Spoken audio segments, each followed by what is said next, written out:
श्री कुंज बिहारी श्री सुखदेव श्री श्यामचरण दास जय श्री गुरुदेव। भक्त भक्ति भगवंत गुरु चतुर नाम वपु एक, इनके पद वंदन किए नासई विघ्न अनेक। संप्रदाय सुखदेव मुनि चरण दास गुरुद्वार, परम धर्म भागवत मत भक्ति अनन्य विचार। श्री भक्तमाल कथांतर्गत राजस्थान के संत चरित्रों की श्रृंखला में आज हम श्री नारायण देवाचार्य जी महाराज का चरित्र श्रवण करते हैं। श्री हरिवंश देवाचार्य जी के बाद में उनके शिष्य श्री नारायण देवाचार्य जी श्री निम्बार्क पीठ के पीठाधीश हुए। उनकी गुरु भक्ति अनुपम अतुलनीय थी। गुरु आज्ञा पालन में वे प्राणों की बाजी लगा देने तक में संकोच नहीं करते थे। और गुरु की आज्ञा थी, निम्बार्क पीठ में रहते वे श्री सर्वेश्वर प्रभु के भोग आरोगने के पहले प्रसाद न ग्रहण किया करें। तो उन्होंने इसका अक्षरशः पालन किया। एक बार श्री हरिवंश देवाचार्य जी सर्वेश्वर प्रभु को लेकर के पुष्कर जी चले गए। उन्हें शिष्य के प्रति अपनी आज्ञा का ध्यान न रहा और 11 दिन तक वे वहीं रहे। तब तक श्री नारायण देवाचार्य जी ने प्रसाद नहीं लिया। नित्य प्रातः संध्या वंदन आदि करके वन में चले जाते, नाम जप करते, प्रभु का चिंतन करते। अन्य वैष्णवों ने प्रसाद लेने का बहुत आग्रह किया, लेकिन वे सर्वेश्वर प्रभु के लौट करके मंदिर में भोग न आरोग लेने तक प्रसाद ग्रहण नहीं किया। और वे सर्वेश्वर प्रभु के लौट करके प्रसाद लेने के बाद ही प्रसाद ग्रहण करेंगे, इस निश्चय पर दृढ़ रहे। 12वें दिन जब श्री हरिवंश देवाचार्य जी लौट कर आए और शिष्य को देखा कि बहुत कमज़ोर दिख रहा है, दुर्बलता का कारण पूछा। उन्होंने उत्तर दिया कि गुरुदेव सत्व शुद्धि कर रहा है, कोई विकृत आहार प्राप्त हो गया था जो आपकी कृपा से अब दूर हो गया।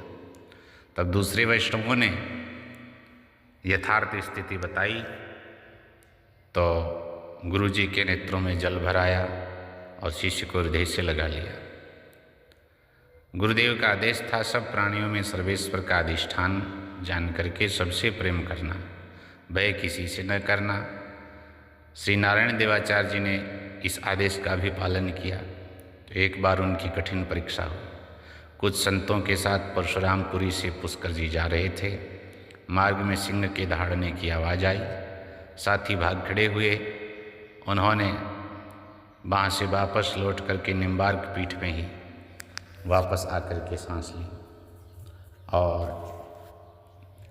नारायण देवाचार्य जी को तो भय था कहाँ, गुरु वाक्य में निष्ठा थी, इसलिए सिंह में भी सर्वेश्वर प्रभु को ही देख करके आगे चलते गए। सिंह के निकट पहुँचे तो देखा कि उसके पैर में तीर चुभा हुआ है, इसी कारण वो चल नहीं पा रहा। तो उन्होंने सर्वेश्वर सर्वेश्वर कहते कहते उसका पैर अपने हाथ में लिया, धीरे धीरे तीर निकाल दिया और सिंह जो है मंत्र मुग्ध देख रहा। तीर निकलने पर उसकी विरह वेदना जाती रही, दहाड़ना बंद कर दिया उसने। और नारायण देवाचार्य जी ने उसके सिर पर हाथ रख करके पुचकारा। पात्र से जल लेकर के उसके ऊपर छिड़कते हुए श्री सर्वेश्वर कहकर आगे चले गए। मार्ग में शिकारी मिले। उन्होंने कहा, महाराज इधर तो एक सिंह गया है जिसे हमने तीर मार करके घायल कर दिया, तो आप उससे बच करके आ गए। महाराज बोले, वह सिंह अब सिंह नहीं साधु हो गया है। उसका तीर निकाल करके मैंने एक वृक्ष में जो है घोंप दिया है। शिकारियों को इस पर विश्वास न हुआ। आगे जा कर के उन्होंने देखा तीर वृक्ष में लगा है। तब उनके आश्चर्य का ठिकाना न रहा। वापस लौट करके आए भागे भागे और आचार्य जी के चरणों में गिर करके क्षमा प्रार्थना करी और हिंसा वृत्ति त्याग देने का उन्होंने वचन दिया। ये बात सारे क्षेत्र में विद्युत गति की तरह फैल गई। श्री नारायण देवाचार्य जी एक सिद्ध महात्मा के रूप में ख्यात हो गए। बहुत से लोग दूर दूर से दर्शन करने आने लगे और दीक्षा लेने लगे। एक बार मथुरा के कुछ ब्राह्मण भी दर्शन के उद्देश्य से सलेमाबाद की ओर आए। मार्ग में पता चला कि वे तो पुष्कर गए हुए हैं। तो उन्होंने अपने घोड़े पुष्कर की ओर मोड़ दिए।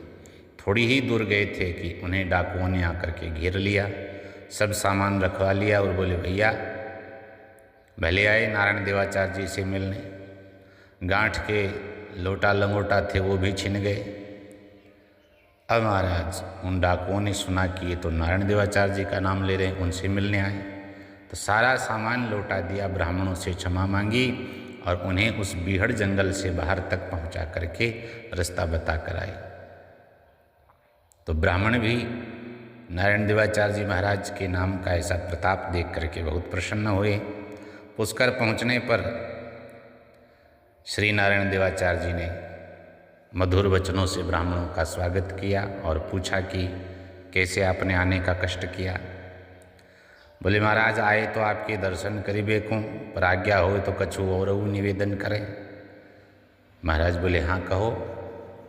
तो ब्राह्मण बोले, महाराज आजकल मथुरा पे यवनन की बड़ी कुदृष्टि है, जजिया करो लग्यो भयो, और कछु ऐसो उपाय करीबे की कृपा करो जासु जजियासु मुक्ति मिले। तो आजकल शासन के मुखिया जो हैं अजमेर आए हुए हैं, आप लोग उनसे जाकर निवेदन करो, पास ही हैं वो, तो श्री सर्वेश्वर प्रभु आप लोगों की मनोकामना पूरी करेंगे। ब्राह्मणों ने जान लिया कि श्री नारायण देवाचार्य जी जैसे सिद्ध संत का आशीर्वाद मिल गया तो जजिया से भी मुक्ति मिल ही गई। और यही हुआ। उन लोगों ने अजमेर जाकर के शासक से प्रार्थना करी तो उसने मथुरा के ब्राह्मणों को जजिया कर से मुक्त कर दिया। संवत 1750 के लगभग श्री नारायण देवाचार्य जी उदयपुर के महाराजा जगत सिंह जी के बुलाने पर उदयपुर पधारे।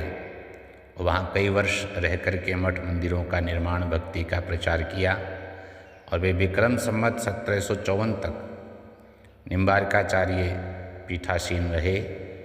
श्री आचार्य चरितम उनकी एक रचना है जिसमें आचार्यों के चरित्रों का सुंदर वर्णन उन्होंने किया है। तो इस प्रकार श्री नारायण देवाचार्य जी ने राजस्थान में खूब भक्ति का प्रचार किया। जय जय श्री